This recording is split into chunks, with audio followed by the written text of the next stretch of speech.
pleasant good evening to one and all present here. International Day Against Drug Abuse, Illicit Trafficking is celebrated on 26th June every year, with the motive to improve the knowledge on the critical stage created by drugs. Drug abuse not only includes drugs like cocaine, hallucinogens, and cannabis. It also includes prescriptional drugs. The theme of International Day Against Drug Abuse is of 2021, Share Facts on Drugs, Save Lives, which aims at combating misinformation and promotes sharing facts of drugs. This day is dedicated to eradicate drug abuse and also challenges related to illegal drugs. Today, the National Service Scheme and Anti-Drug Awareness Cell of Naipunya presents before you Dare to Say No to Drugs. Prayer is aligning ourselves with the purpose of God. Let us start this program by invoking Lord Almighty's blessings. I invite Miss Julia V.S., NSS volunteer, for the prayer song. Light of the world, step down into darkness. Open my eyes, let me see beauty that made this heart adore you. Hope of a life spent with you. Here I am to worship, here I am to bow down, here I am to say that you're my God. You're altogether lovely, altogether worthy, altogether wonderful to me. Light of the world, step down into darkness. Open my eyes, let me see beauty that made his heart adore you. Hope of a life spent with you. Here I am to worship, here I am to bow down, here I am to say that you're my God. You're altogether lovely, altogether worthy, altogether wonderful to me. Thank you, Julia. We are delighted to offer the most hospitable welcome we can. I invite Mr. Joseph James, Anti-Drug Awareness Cell Coordinator, to welcome the gathering. Good evening. We live in a society where the good and the bad coexist. Some medicines which we use are lifesavers, but when they are used beyond a specific limit, it is said to be drug abuse.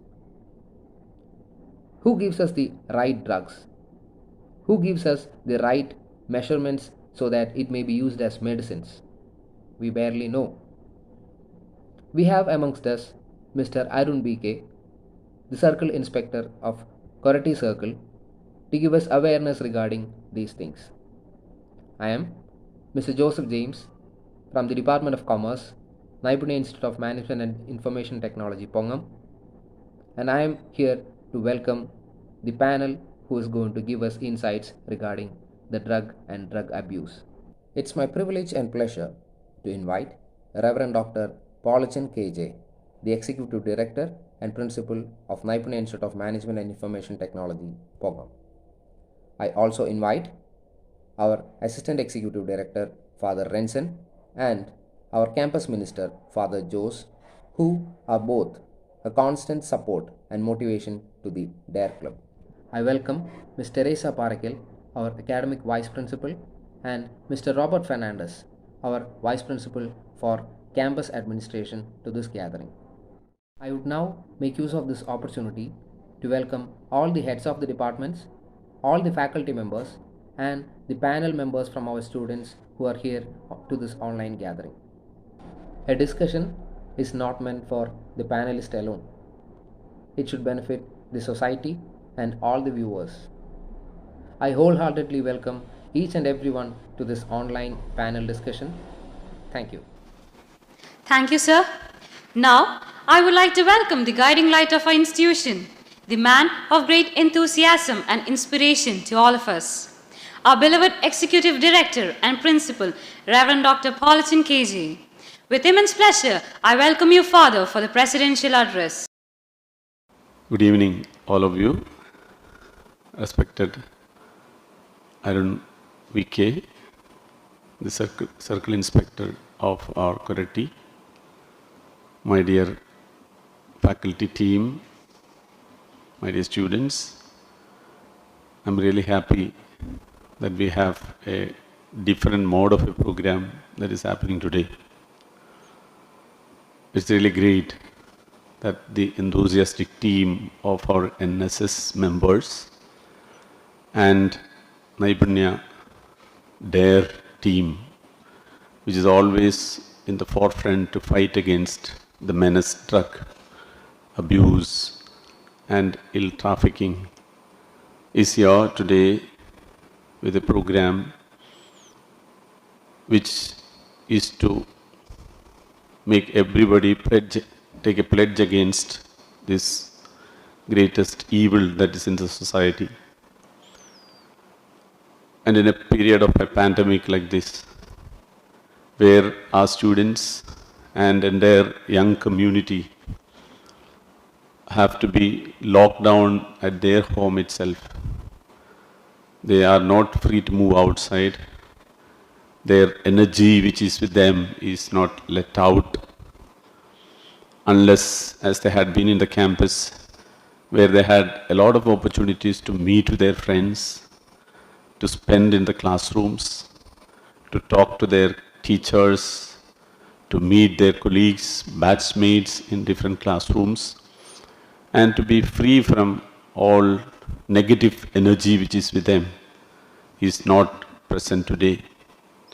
So there is all the possibility that they move towards something that appears to be good in the form of drug or things which keep them, which might be poisonous to their growth. And we always say that whatever appears to be beautiful need not be good.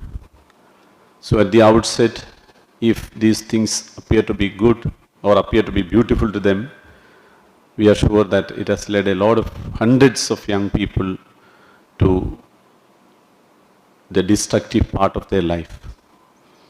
And that is where we have our young team members who work together in NSS and DARE Club, have come together with a motivational program to share their ideas and also to bring out the best from the mouth of our circle inspector, the police team, which is a protective force against such evils in the society, to our student community and to the young minds all over.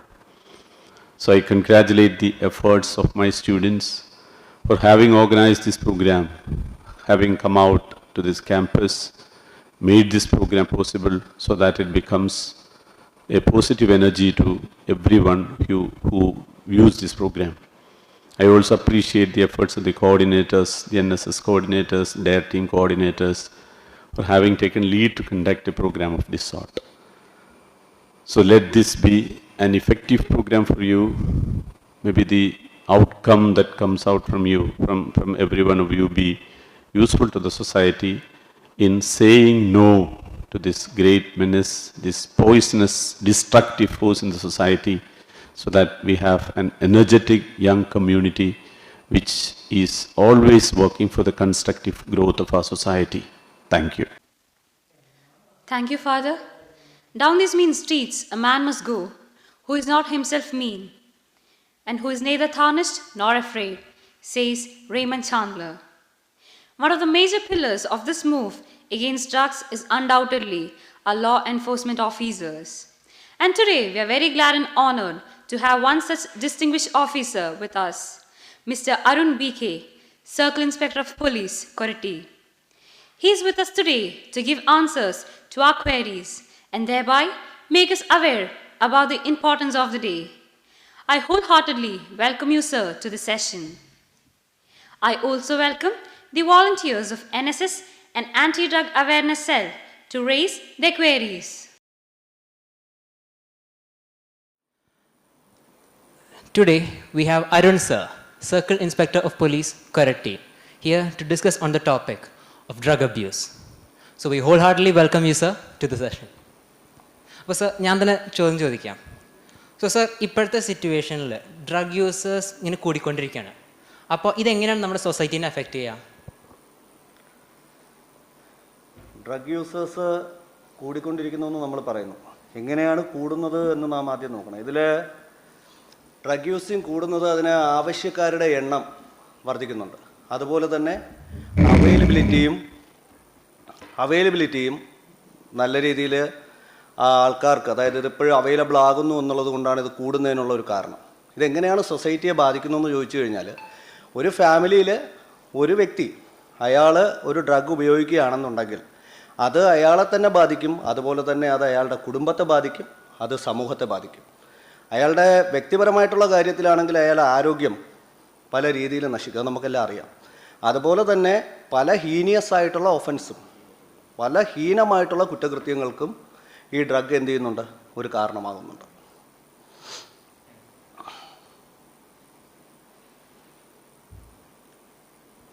Sir, ഞാൻ അടുത്ത ചോദ്യം ചോദിക്കാം. മാതാപിതാക്കളെയും അതുപോലെ മുതിർന്നവരെയും ബഹുമാനിക്കുന്ന ഒരു സമൂഹമായിരുന്നു മുന്നുണ്ടായിരുന്നത്. എന്നാൽ ഇന്ന് അങ്ങനെയുള്ള കാര്യങ്ങൾക്ക് മാറ്റം സംഭവിച്ചിരിക്കുന്നു. അപ്പോൾ യുവതലമുറയുടെ ഈ മാറി വരുന്ന അഭിരുചികൾ സമൂഹത്തിന് അപകടമാകുന്നുണ്ടോ? ഉണ്ടെങ്കിൽ അത് എപ്രകാരമാണെന്ന് സാറൊന്ന് പറയാമോ? തീർച്ചയായിട്ടും. ഇതിൽ എനിക്ക് പറയാനുള്ള എൻ്റെ ഒരു എക്സ്പീരിയൻസ്, ഞാൻ വലിയമല എന്ന് പറഞ്ഞിട്ടൊരു സ്റ്റേഷനിൽ SI ആയിരിക്കുമ്പോൾ അവിടെ സമൂഹത്തിൻ്റെ നല്ലൊരു നിലയിൽ നിൽക്കുന്ന ഒരു അച്ഛൻ എന്നെ കാണാൻ വന്നു. അദ്ദേഹം കാണാൻ വന്നതിന് ശേഷം ഒരു 5 മിനിറ്റ് കാണാനായിട്ട് എൻ്റെ മുന്നിൽ വന്നിരുന്നു. അതിനുശേഷം അദ്ദേഹത്തിന് ഈ കാര്യങ്ങൾ പറയാനായിട്ട്, എക്സ്പ്രസ് ചെയ്യാനായിട്ട് കഴിയുന്നില്ല. ഞാൻ ചോദിച്ചു, എന്താണ് വിഷയം ചേട്ടാ? അദ്ദേഹം എന്താ പറയുക, കണ്ണിലിങ്ങനെ കണ്ണുനീര് വന്നുകൊണ്ടിരിക്കുക. എന്നിട്ട് പറയുക, എൻ്റെ മകന് സാറേ 17 വയസ്സേ ആയിട്ടുള്ളൂ. 17 വയസ്സായ എൻ്റെ മകനെ ഭയന്ന് ഞാൻ എൻ്റെ തലയിണയ്ക്കടിയിൽ വെട്ടുകത്തിയും വെച്ചിട്ട് കിടക്കുകയാണെന്നാണ് പറയുന്നത്. അപ്പോൾ ഇദ്ദേഹം എന്നോട് ചോദിച്ചതാണ് മാറി വരുന്ന തലമുറയുടെ അഭിരുചി. അതെങ്ങനെയാണത് ആ ഒരു അവസ്ഥയിലേക്ക് കടന്നു വന്നത് എന്ന് ചോദിച്ചു കഴിഞ്ഞാൽ, ഇദ്ദേഹം ആദ്യം ഒന്നും ഇദ്ദേഹത്തിൻ്റെ ATM കാർഡിൽ നിന്ന് പൈസ നഷ്ടമാകുന്നത് എന്ത് ചെയ്യില്ലായിരുന്നു, ശ്രദ്ധിക്കില്ലായിരുന്നു. തുടർന്ന് ഇത് പൈസ നഷ്ടമാകുന്നതിനെക്കുറിച്ച് ഫോണിൽ മെസ്സേജ് വന്ന് അത് ശ്രദ്ധിക്കുമ്പോഴാണ് ഈ കാശ് മുഴുവൻ മകനാണ് എന്ത് ചെയ്യുന്നത്, ഉപയോഗിച്ചുകൊണ്ടിരിക്കുന്നത്. അത് പോകുന്നത് ചെറിയ എമൗണ്ട് അല്ല, എല്ലാം 5 അക്ക തുക വരുന്ന എമൗണ്ടുകളാണ് എല്ലാം നഷ്ടമാകുന്നത്. ഇതിനെക്കുറിച്ച് ചോദിച്ച് വന്നപ്പോൾ അതിൽ നിർഭാഗ്യവശാൽ പറയേണ്ട വേറൊരു കാര്യം, മകനിൽ ഉണ്ടാകുന്ന ചേഞ്ച് സാധ്യമൊന്നും അവർക്ക് മനസ്സിലാകാൻ കഴിഞ്ഞില്ല എന്നുള്ളതാണ്. അവസാനം ഇവൻ്റെ റൂം പരിശോധിച്ചപ്പോഴാണ് ചെറിയ ചെറിയ പാക്കറ്റുകൾ അതിൽ നിന്ന് ലഭിക്കുന്നത്. ഓസീൻ പേപ്പർ, അതുമായിട്ട് ബന്ധപ്പെട്ടിട്ട് ഡ്രഗ് ഉപയോഗിക്കുന്നതിനുള്ള മറ്റ് സംവിധാനങ്ങളെല്ലാം അതിൽ നിന്ന് ലഭ്യമായി. ഇത് ചോദ്യം ചെയ്ത ഒരു ദിവസം മകൻ അച്ഛനെ തല്ലി. തുടർന്ന് അതിനെ നിയന്ത്രിക്കാനായിട്ട് ശ്രമിച്ച അദ്ദേഹത്തെ ശാരീരികമായിട്ട്, അത്യാവശ്യം നല്ല ശാരീരികമായിട്ട് സ്റ്റൗട്ടായിട്ടുള്ളൊരു പയ്യനായത് കാരണം ഉപദ്രവിക്കാൻ തുടങ്ങി. എങ്ങനെ മാറ്റുമെന്നുള്ളതിനെക്കുറിച്ച് എന്ത് ചെയ്യായിരുന്നു അവർ, അതിൻ്റെ ഒരു ആവശ്യത്തിലേക്കായിട്ട് എന്നോട് വന്നത്. അപ്പോൾ ഇത്തരത്തിൽ ഇത് ഒറ്റപ്പെട്ട ഒരു സംഭവമല്ല. ഒരു പട്ടാളക്കാരനായിട്ടുള്ള, ഞാൻ IG വിജയൻ സാറിൻ്റെ ഒരു സ്പീച്ചിൽ കേട്ടതാണ്. എറണാകുളത്ത് ഒരു പട്ടാളക്കാരനായിട്ടുള്ള ഒരു അച്ഛൻ അദ്ദേഹത്തിൻ്റെ ആത്മഹത്യാക്കുറിപ്പ് എഴുതി വെച്ചതിന് ശേഷം അദ്ദേഹം എന്ത് ചെയ്തിട്ടുണ്ട്, ആത്മഹത്യ ചെയ്തു. പട്ടാളക്കാരനാണ്, രാജ്യസേവനം നടത്തിയ വ്യക്തിയാണ്. അദ്ദേഹം രാജ്യസേവനത്തിന് ശേഷം നാട്ടിലേക്ക് വന്നപ്പോൾ അദ്ദേഹത്തിന് മനസ്സിലായതാണ് എന്താണ്, തൻ്റെ മകൻ വളരെയധികം ഡ്രഗ് ഉപയോഗിച്ച് സമൂഹത്തിന് ദോഷകരമായിട്ടുള്ളൊരു വ്യക്തിയായിട്ട് മാറിയിരിക്കുന്നു എന്ന് അദ്ദേഹത്തിന് മനസ്സിലായി. പല വഴികളും നോക്കി അദ്ദേഹം ആ പയ്യനെ നന്നാക്കാനായിട്ട്. നിർഭാഗ്യവശാൽ അതിലെല്ലാം അദ്ദേഹം പരാജയപ്പെടുകയായിരുന്നു. അവസാനം അദ്ദേഹം എഴുതി വച്ചു, ഇത്തരമൊരു മകൻ ഈ സമൂഹത്തിന് ആവശ്യമില്ല, അവൻ്റെ നാടിനും ആവശ്യമില്ല എന്ന് പറഞ്ഞിട്ട് മകനെയും കൊന്ന് അച്ഛൻ ആത്മഹത്യ ചെയ്ത സംഭവം ഉണ്ടായിട്ടുണ്ട് കേരളത്തിൽ. ഞാനീ പറഞ്ഞ 2 സംഭവങ്ങളും നമ്മെ സംബന്ധിച്ചിടത്തോളം, ഒന്ന് എൻ്റെ എക്സ്പീരിയൻസ്, ഒന്ന് ഞാൻ കേട്ടറിഞ്ഞത്. അതുപോലെ ഒറ്റപ്പെട്ടത്, അറിഞ്ഞതും അറിയാത്തതുമായിട്ടുള്ള ഒരുപാട് വിഷയങ്ങൾ നടക്കുന്നുണ്ട്. ഈ വിഷയങ്ങൾ നടക്കുമ്പോൾ ഇതിലെല്ലാത്തിലും പുറകിൽ എന്താണ്, 90% എന്ത് തന്നെയാണ്? ലഹരി തന്നെയാണ്. ലഹരി സമൂഹത്തിൽ കൂടുതലും യുവാക്കളിൽ ഇതെന്ത് ചെയ്യുന്നുണ്ട്? വളരെയധികം പിടിമുറുക്കുന്നുണ്ട്. ഇപ്പോൾ അഭിരുചികൾക്കനുസരിച്ച് അഭിരുചികളെന്ന് ചോദിക്കുമ്പോൾ മുമ്പ് കഞ്ചാവ് പോലുള്ളതാണെന്നുണ്ടെങ്കിൽ ഇപ്പോൾ ഏറ്റവും കൂടുതൽ വരുന്നത് സിന്തറ്റിക് ഡ്രഗുകളും വരുന്നുണ്ട്. സിന്തറ്റിക് ഡ്രഗ് MDMA, അതുപോലെ തന്നെ ഹാഷിഷ്, അതുമായിട്ട് ബന്ധപ്പെട്ടിട്ടുള്ള LSD തുടങ്ങിയ പല സിന്തറ്റിക് ഡ്രഗുകളും ഉപയോഗിക്കുന്നുണ്ട്. ക്യാരി ചെയ്യാൻ വളരെ എളുപ്പമാണ്. എങ്ങനെയൊക്കെ ക്യാരി ചെയ്യുന്നു നമുക്ക് ഒരു കേസന്വേഷണത്തിൻ്റെ ഭാഗമായിട്ട് നമ്മൾ കുട്ടികളെ അല്ലെങ്കിൽ ഇതുമായിട്ട് ബന്ധപ്പെട്ടിട്ടുള്ള ഇതിൻ്റെ ഡ്രഗ് പട്ലേഴ്സിനെ നമ്മൾ നോക്കുമ്പോൾ വളരെ മൈന്യൂട്ടായിട്ടുള്ള ഗ്രാംസ് ആയിട്ടുള്ള സാധനങ്ങൾ ഈ കോളറിൻ്റെ ക്ലിപ്പിനുള്ളിൽ, വാച്ചിൻ്റെ അടിയിൽ, അതുപോലെ തന്നെ നമ്മുടെ ഫോൾഡേഴ്സിനുള്ളിൽ, ബെൽറ്റിനുള്ളിൽ തുടങ്ങി വളരെ സിമ്പിളായിട്ട് ക്യാരി ചെയ്യാൻ പറ്റുന്ന, ഉപയോഗിച്ചാൽ യാതൊരു തരത്തിലും നമുക്ക് പെട്ടെന്ന് മനസ്സിലാക്കാൻ കഴിയാത്ത തരത്തിലുള്ള സിന്തറ്റിക് ഡ്രഗുകളുണ്ട്. പലരും വളരെ നിസ്സാരമായിട്ടുള്ളൊരംശം ക്യാരി ചെയ്യുന്നത് പോലും വളരെ ഗ്രേവ് ഒഫൻസായിട്ട് കൺസിഡർ ചെയ്യുന്ന സംഭവങ്ങൾ. ഇത്തരം സംഭവങ്ങൾ ഇത്തരം ഡ്രഗ്സ്, അതുപോലെ തന്നെ അതിൻ്റെ യൂസേജ്, ഇത്തരത്തിലുള്ള അഭിരുചികൾ ഇന്ന് പലപ്പോഴും കുടുംബങ്ങളുടെ നാശത്തിനും അതുപോലെ തന്നെ ഒരു വ്യക്തിയുടെ അല്ലെങ്കിൽ ഒരു കുട്ടിയുടെ അല്ലെങ്കിൽ ഇത് ഉപയോഗിക്കുന്ന ആളുടെ കരിയറിൻ്റെ നാശത്തിനും നമ്മുടെ സമൂഹത്തിൻ്റെ നാശത്തിലേക്കുമാണ് എന്ത് ചെയ്യുന്നത്? പോകുന്നത്. ഇപ്പോൾ ഒരു വിദ്യാർത്ഥി ഒരു ലഹരി വസ്തുവായി പിടിക്കപ്പെട്ടാൽ അവനുണ്ടാകാൻ പോകുന്ന നിയമ നടപടികൾ എന്തെല്ലാമായിരിക്കും? ഈ വിദ്യാർത്ഥിയുടെ പ്രായം എത്രയാ? ഒന്നുകൂടെ കോളേജ് വിദ്യാർത്ഥിയാകാം.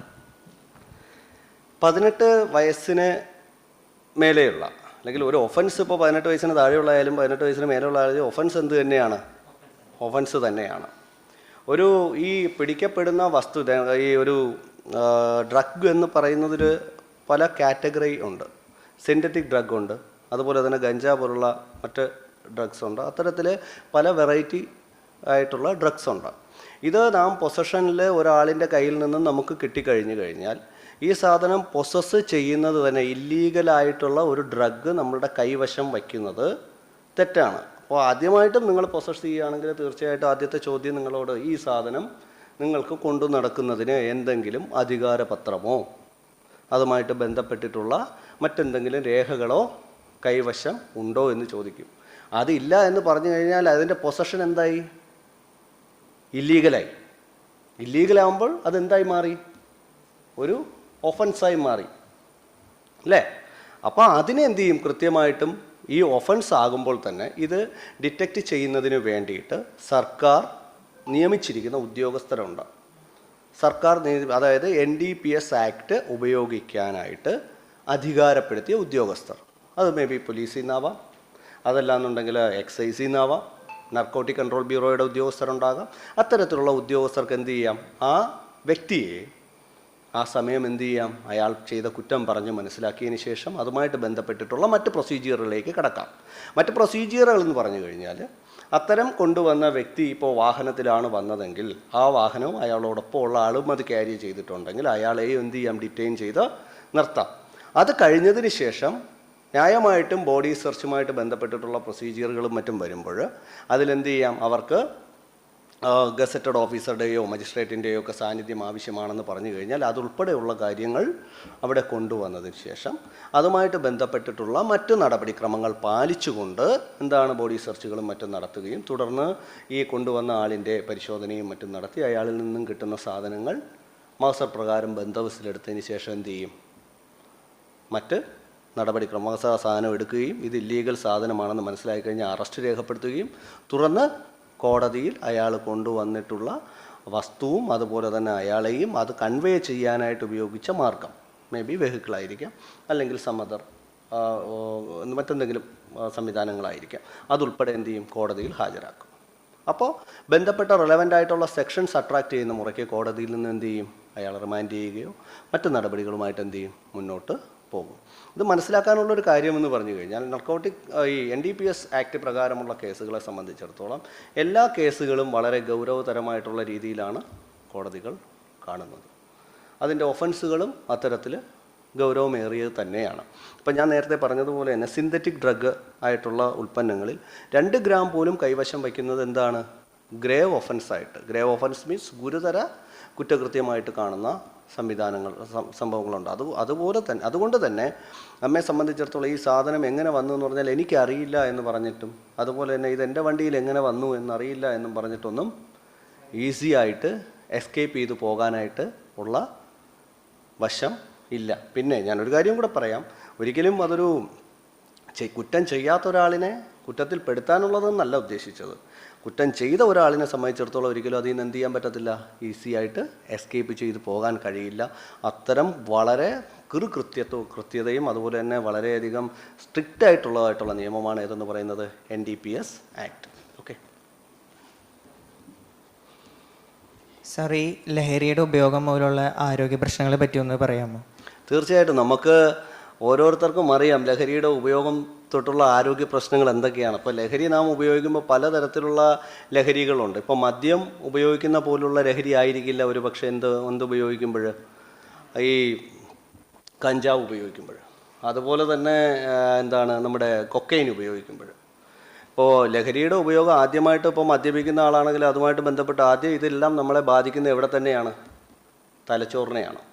തലച്ചോറിനെ ബാധിക്കുമ്പോൾ സ്വാഭാവികമായിട്ടും നമുക്കറിയാം നമ്മുടെ ചിന്താശേഷി, അതുപോലെ തന്നെ നമ്മുടെ വൈറ്റലായിട്ടുള്ള ഫങ്ഷൻസിനും എല്ലാത്തിലും എന്ത് ചെയ്യും? മാറ്റം വരും. ഇപ്പോൾ മദ്യപിക്കുന്ന ഒരാളിനെ സംബന്ധിച്ചിടത്തോളം മദ്യപിച്ച് കഴിഞ്ഞാൽ നിങ്ങൾക്കറിയാം അയാളുടെ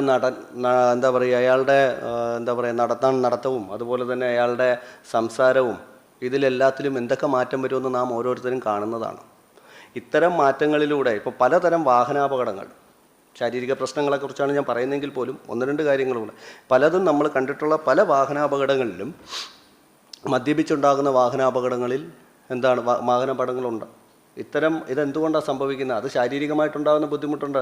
മദ്യപിച്ചിട്ട് വരുമ്പോൾ അയാളെ സംബന്ധിച്ചിടത്തോളം ഒരു വാഹനത്തിന് ഒരു ബ്രേക്ക് അപ്ലൈ ചെയ്യണമെന്ന് അയാൾക്ക് മനസ്സിൽ തോന്നിയാലും ഈ തോന്നുന്ന അയാളുടെ ആക്ടിവിറ്റി അയാളുടെ ശരീരത്തിലേക്ക് നെർവ്സ് വഴി എത്തി അയാളുടെ കാലിലേക്ക്, ആ ഒരു കാലിൻ്റെ മസിലിലേക്ക് കൊടുക്കുന്നതിന് വേണ്ടിയിട്ടുള്ള ടൈം ഡിലേ, ഈ ഡിലേ വരുമ്പോൾ 70 km/h പോകുന്ന ഒരു വാഹനത്തിൽ അത്തരമൊരു ഡിലേ, ഒരു 2-3 സെക്കൻഡിൻ്റെ ഡിലേ എന്ന് പറയുമ്പോൾ നഷ്ടപ്പെടുത്തുന്ന അനേകം ജീവനുകളായിരിക്കാം. ഞങ്ങൾ കണ്ടിട്ടുണ്ട്, വാരിയെടുത്തിട്ടുണ്ട് ചൂട് ചോരയോടെ. അപ്പോൾ അതെന്തുകൊണ്ടാണ്? അതും അയാളുടെ ശാരീരിക പ്രശ്നങ്ങളിലേക്ക് തന്നെയാണ് ഈ മദ്യപിച്ചുണ്ടാകുന്ന ശാരീരികം. അതുപോലെ തന്നെ ബ്ലർഡ് ആയിട്ടുള്ള വിഷൻ, കണ്ണിന് കാഴ്ചയിലുള്ള മങ്ങൽ, അതുപോലെ തന്നെ കേൾവിയുമായിട്ട് ബന്ധപ്പെട്ടിട്ടുണ്ടാകുന്നവ, അതുപോലെ തന്നെയാണ് ബ്ലഡ് പ്രഷർ വേരിയേഷൻ, ഹാർട്ടിൻ്റെ ഋതത്തിലുണ്ടാകുന്ന വേരിയേഷൻ, അതുപോലെ തന്നെ നിങ്ങൾക്ക് കൂടുതലായിട്ടറിയാം നമ്മുടെ ശ്വാസകോശത്തിലുണ്ടാകുന്ന നീർക്കെട്ട്.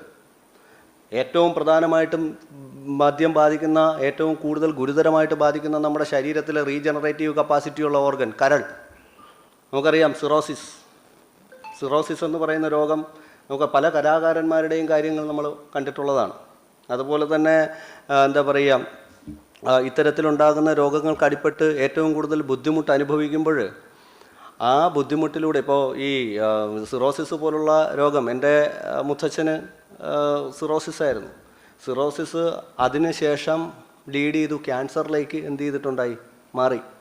ഞാൻ നേരിട്ട്, അദ്ദേഹം മരിച്ചിട്ട് ഇപ്പോൾ 10 വർഷമായി, എൻ്റെ 25ാമത്തെ വയസ്സിൽ അദ്ദേഹം മരിക്കുന്നത്. അപ്പോൾ മരിക്കുമ്പോൾ അത് ഞാൻ നേരിട്ട് അനുഭവിച്ചതാണ്. അത്യാവശ്യം നല്ല ശാരീരികമായിട്ട് സ്റ്റൗട്ടായിട്ടുള്ള ഒരാളായിരുന്നു, ജോലി ഉണ്ടായിരുന്ന ഒരു വ്യക്തിയാണ്. മരണസമയത്ത് ഭക്ഷണം കഴിക്കാൻ കഴിയാത്തൊരവസ്ഥ ഉണ്ടായിട്ടുണ്ട്. ഭക്ഷണം കഴിയാത്ത ഗർഭിണികളെപ്പോലെ വയറ് വലുതായിരുന്ന് വയറ് വീർത്ത് പൊട്ടാറായിരിക്കുന്നൊരവസ്ഥയുണ്ട്. നിങ്ങൾക്ക് ചിന്തിക്കാൻ കഴിയുമോ? സിറോസിസ് ക്യാൻസറിലേക്ക് മാറിയൊരു സ്റ്റേജാണ്. കഴിക്കുമായിരുന്നു ആൾ. അങ്ങനെ ഒരു അവസ്ഥയിലേക്ക് വന്നിട്ട് എന്ത് ചെയ്തു? ഞാൻ നേരിട്ട് കണ്ടു. അവസാനം ഭക്ഷണം കഴിക്കാൻ കഴിയാതെ മൂക്കിലൂടെ ട്യൂബിട്ട് നമ്മൾ പ്രസ് ചെയ്ത് കൊടുത്ത ഒരു കാലം ഉണ്ടായിരുന്നു. വളരെയധികം വേദന അനുഭവിച്ചാണ് മരിച്ചത്. അതുപോലെ തന്നെ മറ്റ് ശാരീരിക അവയവങ്ങളിലെ എല്ലാം ഇതെന്ത് ചെയ്യുന്നുണ്ട്? ദോഷകരമായിട്ട് നമ്മുടെ തലമുടി മുതൽ നഖം വരെയുള്ള അല്ലെങ്കിൽ ശരീരത്തിൻ്റെ എല്ലാ അവസ്ഥകളെയും ദോഷകരമായിട്ടാണ് ലഹരി ബാധിക്കുന്നത്. അതിൽ കൊക്കൈൻ എന്ന് പറഞ്ഞിട്ട് ഒരു ലഹരി മരുന്നുണ്ട്. കൊക്കൈൻ എന്ന് പറയുന്ന ലഹരി മരുന്ന് ഉപയോഗിക്കാതായി കഴിയുമ്പോഴുള്ളതാണ് ഏറ്റവും മാരകമായിട്ടുള്ള ഒരു വിഡ്രോവൽ സിൻഡ്രം അല്ലെങ്കിൽ എന്ന് ഞാൻ വായിച്ചിട്ടുള്ളത്. കൊക്കൈൻ ബഗ്സ് ശരീരത്തിൽ ആയിരക്കണക്കിന് മൂട്ടകൾ ഒരുമിച്ച് ഇഴഞ്ഞ് കയറുമ്പോഴുണ്ടാകുന്ന പ്രതീതി. മമ്മി സിനിമ നിങ്ങൾ കണ്ടിട്ടുണ്ടാവും തോന്നുന്നു. അതിൽ ആയിരക്കണക്കിന് മൂട്ടകൾ നമ്മുടെ ശരീരത്തിലേക്ക് ഇരച്ച് ശരീരത്തിൻ്റെ വിവിധ ഭാഗങ്ങളിലേക്ക് കയറുമ്പോൾ ഉണ്ടാകുന്ന തരത്തിലുള്ള വിഡ്രോവൽ സിൻഡ്രംസ്, ഇത്തരത്തിലുള്ള ആരോഗ്യ പ്രശ്നങ്ങൾ. അതുമാത്രമല്ല, പിന്നെ അതെന്തായിരിക്കും, മാനസികമായിട്ട് മാറും. ഇത്തരം ലഹരി വസ്തുക്കൾ ഉപയോഗിക്കുന്നതിലൂടെ ഞാൻ ഈ പറഞ്ഞതുപോലെ ശരീരത്തിൻ്റെ വിവിധ അവയവങ്ങളെപ്പോലെ തന്നെ അത് മാനസികമായിട്ടുള്ള പ്രത്യാഘാതങ്ങളും ഉണ്ടാക്കുന്നുണ്ട്. അമ്മയെയും സഹോദരിയെയും തിരിച്ചറിയാൻ കഴിയാത്ത അവസ്ഥയിലേക്ക്, വളരെ ഭ്രാന്തമായിട്ടുള്ള അവസ്ഥകളിലേക്ക് പോകുന്നത്. അതുപോലെ തന്നെ പല സെക്ഷൽ പുവേർട്ട്നെസ്, അതുപോലെ തന്നെ അതുമായിട്ട് ബന്ധപ്പെട്ടിട്ടുണ്ടാകുന്ന പലതരം സ്വഭാവ വ്യതിയാനങ്ങൾ. ഇത്തരം സ്വഭാവ വ്യതിയാനങ്ങൾ കൊണ്ട് ഏതിലേക്ക് പോകുന്നുണ്ട്? പലതരം ഹീനിയസ് ആയിട്ടുള്ള, ഞാൻ തൊട്ട് നേരത്തെ സൂചിപ്പിച്ചതുപോലുള്ള പലതരം മോശപ്പെട്ട കുറ്റകൃത്യങ്ങളിലേക്ക് പോകുന്നത്. റീസെൻ്റായിട്ട് നമ്മൾ പത്രത്തിൽ വായിച്ചില്ലേ, ഒരു വയോധികയെ കൊന്ന് ആഭരണങ്ങൾ കവർന്നു. എന്തിനു വേണ്ടിയിട്ടാണ്? കൂടുതലായിട്ടും ഇത്തരത്തിലുള്ള. അപ്പോൾ ശാരീരികം മാത്രമല്ല, ആരോഗ്യ പ്രശ്നങ്ങളിൽ ശാരീരികവും മാനസികവുമായിട്ടുള്ള പ്രശ്നങ്ങൾ എന്തുകൊണ്ടുണ്ടാകുന്നുണ്ട്? ലഹരി മരുന്നുകൾ കൊണ്ട് ഉണ്ടാകുന്നുണ്ട്.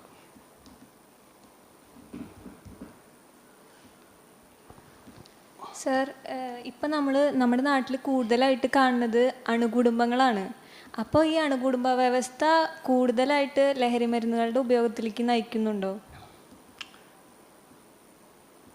അണുകുടുംബ വ്യവസ്ഥ കൂടുതലായിട്ട് ലഹരി മരുന്നുകളുടെ ഇതിലേക്ക് പോകുന്നുണ്ടോ എന്ന് ചോദിച്ചു കഴിഞ്ഞാൽ എല്ലാ തരത്തിലും ഇല്ല. പക്ഷേ അവിടെ ഒന്ന് രണ്ട് കാര്യങ്ങൾ സൂചിപ്പിക്കേണ്ടതായിട്ടുണ്ട്. പണ്ട് നമ്മുടെ നാട്ടിലേക്ക് ഇപ്പോൾ എൻ്റെതൊരു കൂട്ടുകുടുംബ വ്യവസ്ഥിതിയായിരുന്നു. അപ്പോൾ തന്നെ നമ്മെ സംബന്ധിച്ചിടത്തോളം നമ്മൾ പുറത്തു പോയിട്ട് വീട്ടിലേക്ക് കടന്നു വരുമ്പോൾ അച്ഛനോ അമ്മുമ്മയോ അപ്പൂപ്പനോ ആരേലും എന്തു ചെയ്യും? വീട്ടിൻ്റെ പുറത്ത് ആ വാതിലിൻ്റെ ചുവട്ടിൽ, വാതിലിൻ്റെ സൈഡിലേക്ക് നിൽക്കും.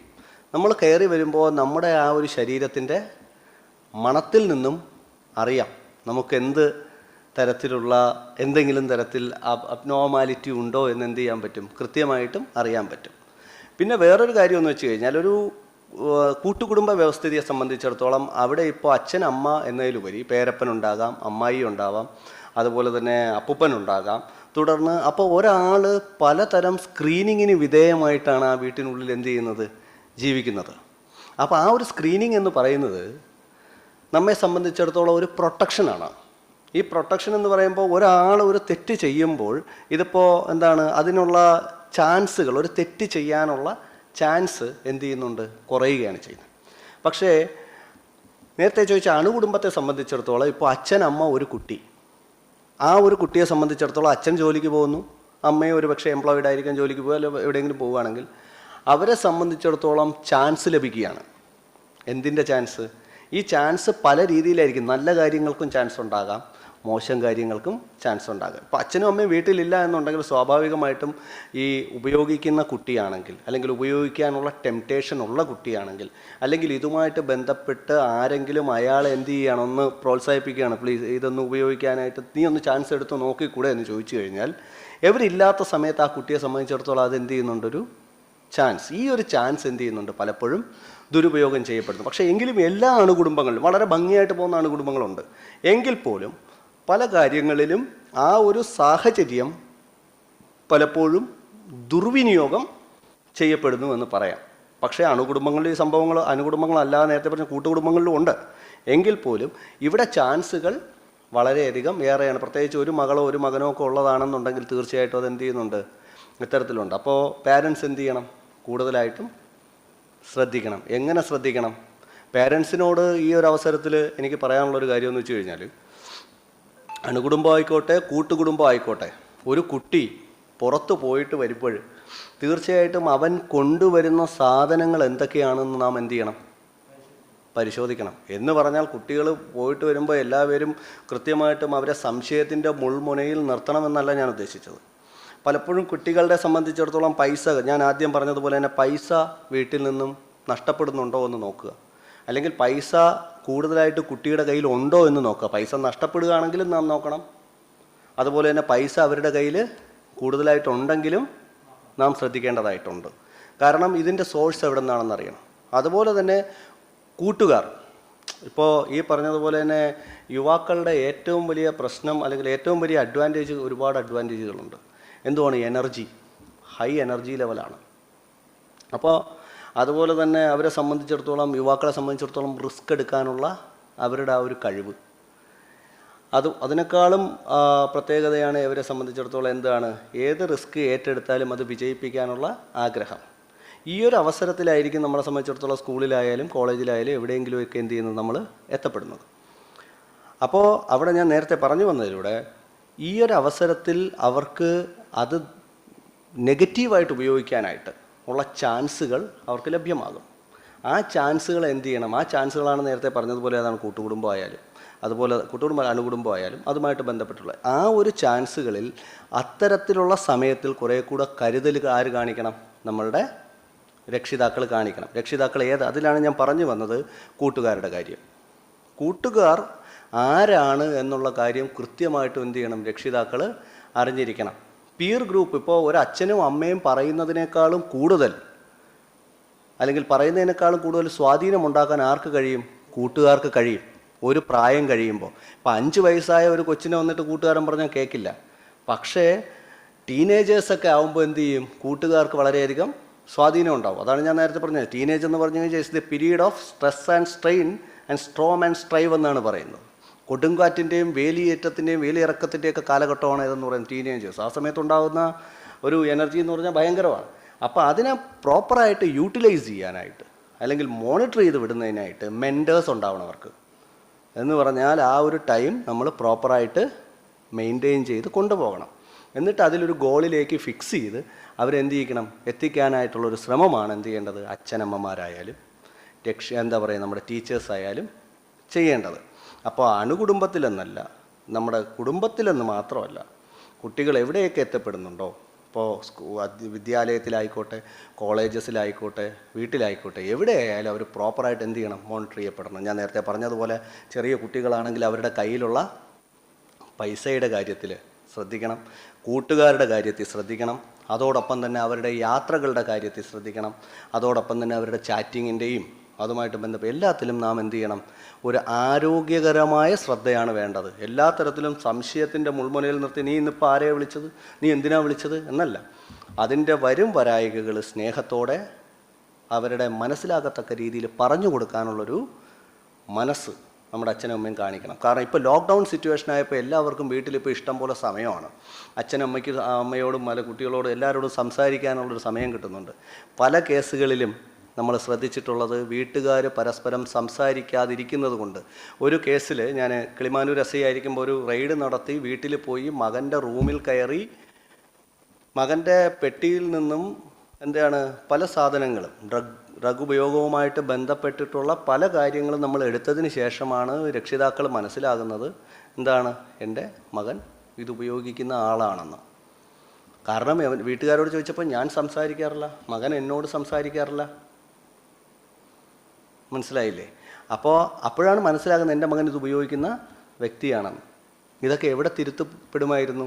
ജസ്റ്റ് അച്ഛനും മക്കളുമല്ലേ അല്ലെങ്കിൽ അമ്മയും മക്കളുമല്ലേ ഒന്ന് സംസാരിച്ചു കഴിഞ്ഞാൽ തീരുന്നൊരു പ്രശ്നമേ ഉള്ളൂ. അപ്പോൾ അത്തരത്തിൽ നാം സംബന്ധിച്ചിടത്തോളം കുടുംബ ബന്ധങ്ങളിൽ ആരോഗ്യപ്രദമായിട്ടുള്ള ബന്ധം നിലനിർത്തുക. അവിടെ ഒരു നല്ലൊരു റാപ്പോ അങ്ങോട്ടും ഇങ്ങോട്ടും എന്ത് ചെയ്യണം, ക്രിയേറ്റ് ചെയ്യണം. അതോടൊപ്പം തന്നെ ഇത്തരം കാര്യങ്ങൾ ഈ ഒരു കുറച്ചും കൂടി എന്താ പറയുക, നമ്മുടെ അധ്യാപകരെ സംബന്ധിച്ചിടത്തോളം അവരെ ടീച്ചർമാരെന്ന് പറഞ്ഞാൽ എന്താ, നമ്മളെ സംബന്ധിച്ച് ഗുരുക്കന്മാരാണ്. അതായത് അന്ധകാരത്തിൽ നിന്നും നമ്മളെ വെളിച്ചത്തിലേക്ക് നയിക്കുന്നവർ. എല്ലാ തരത്തിലും അവരുടെ ആ ഒരു എന്താ പറയുക മുന്നോട്ടുള്ള ഒരു ആളിനെ അല്ലെങ്കിൽ ഒരു കുട്ടിയെ വാർത്തെടുക്കുന്നതിൽ ഇത്തരം കാര്യങ്ങളിലും കൂടെ കുറേയൊക്കെ നമുക്ക് എന്ത് ചെയ്യണം, സ്കൂളിലും അല്ലെങ്കിൽ വിദ്യാലയങ്ങളിലും കലാലയങ്ങളിലും എല്ലായിടത്തും ശ്രദ്ധിക്കേണ്ടതായിട്ടുണ്ട്. സാർ, നമ്മുടെ ഈ ലൊക്കാലിറ്റിയിൽ ഇതുപോലെ സംഭവങ്ങൾ ഇപ്പോൾ നടക്കുന്നുണ്ടോ? തീർച്ചയായിട്ടും. നമ്മെ സംബന്ധിച്ചിടത്തോളം കൊരട്ടി പോലീസ് സ്റ്റേഷനിൽ കഴിഞ്ഞ വർഷം തന്നെ ഏകദേശം 10-ൽ കൂടുതൽ NDPS കേസുകൾ രജിസ്റ്റർ ചെയ്തിട്ടുണ്ട്.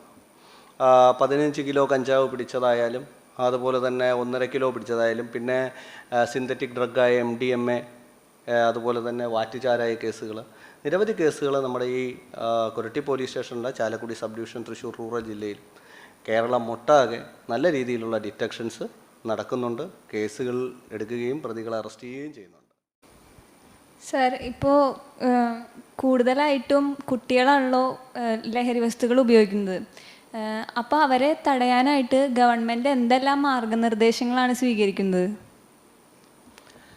കൂടുതലായിട്ടും കുട്ടികൾ ഉപയോഗിക്കുന്നു എന്നല്ല, കുട്ടികളെ നമുക്ക് ഇതിൽ നിന്നും ഇത്തരം ഉപയോഗിക്കുന്ന കുട്ടികളെയും അല്ലെങ്കിൽ നമ്മുടെ പുതിയ തലമുറയെയും ഇതിൽ നിന്നും പിന്തിരിപ്പിക്കുന്നതിലേക്കായിട്ട്, അല്ലെങ്കിൽ ഇതിൽ നിന്നും ഇത്തരം പ്രവണതകളിൽ നിന്നും നമുക്ക് അവരെന്താണ് നല്ല പ്രവണതകളിലേക്ക് കൊണ്ടുവരുന്നതിലേക്കായിട്ട് ഒരുപാട് പദ്ധതികളാണ് എന്ത് ചെയ്യുന്നത് നമ്മുടെ ഗവൺമെൻറ്റും അതുപോലെ തന്നെ പോലീസ് ഡിപ്പാർട്ട്മെൻറ്റും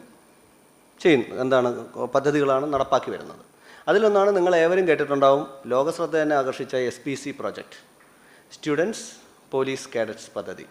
ഈ സ്റ്റുഡൻസ് പോലീസ് കേഡറ്റ് പദ്ധതിയെ സംബന്ധിച്ചിടത്തോളം കുട്ടികൾക്ക് ശാരീരികവും അതുപോലെ തന്നെ മാനസികവും അതുപോലെ തന്നെ കായികവുമായിട്ടുള്ള പലതരം അറിവുകൾ അവർക്ക് നൽകുന്നു, അല്ലെങ്കിൽ അവരുടെ ശേഷി വർദ്ധിപ്പിക്കുന്നതിന് വേണ്ടിയിട്ട് പലതരം പദ്ധതികൾ നമ്മൾ ആവിഷ്കരിച്ചുകൊണ്ടിരിക്കുന്നത്. അപ്പോൾ ഒരു കുട്ടി ഒരു സ്റ്റുഡൻസ് പോലീസ് കേഡറ്റിനെ സംബന്ധിച്ചിടത്തോളം ആ കുട്ടി മാതൃകയാണ്. ഒരു പോലീസ് ഉദ്യോഗസ്ഥൻ അണിയുന്ന അതേ യൂണിഫോമാണ് ആ കുട്ടി എന്ത് ചെയ്യുന്നത് അണിയുന്നത്.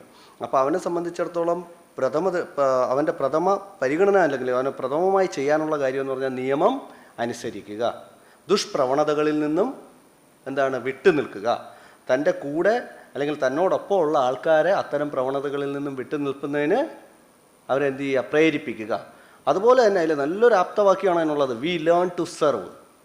എന്ത് ചെയ്യുകയാണ്, നമ്മൾ സെർവ് ചെയ്യുന്നതിന് വേണ്ടിയിട്ട് എന്ത് ചെയ്യുകയാണ്, പഠിക്കുകയാണ്, ലേണിംഗ് അല്ലേ, വിദ്യാഭ്യാസം അർപ്പിക്കുകയാണ്. അപ്പോൾ അത്തരത്തിൽ കുട്ടികളെ ഇനി അതോടൊപ്പം തന്നെ വിവിധ പ്രോഗ്രാമുകളുണ്ട്, ലഹരി വിരുദ്ധ ക്ലാസ്സുകളുണ്ട്, അവർക്ക് സിമ്പോസിയങ്ങളുണ്ട്, അതുപോലെ തന്നെ സെമിനാറുകളുണ്ട്, ട്രക്കിംഗ് ഉണ്ട്, അതുപോലെ തന്നെ നമ്മുടെ ക്യാമ്പുകൾ സംഘടിപ്പിക്കാറുണ്ട്.